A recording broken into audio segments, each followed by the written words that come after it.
Today we'll talk about how can you enable device Bluetooth on your iHeartRadio app. We're going to figure out the solution on how you can do that on your app.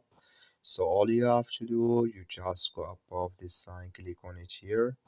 So when you click on it, it's going to take you to next page. Then all you have to do, so you just go down here, then you click here on permissions here.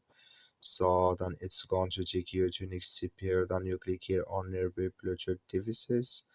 Then come to when you click on it, it's going to take you to this list here. Click here on permissions here. So then you come to this list. Then all you have to do, just go down here, click here on nearby devices here. Then it's going to take you to this list. Click here on allow.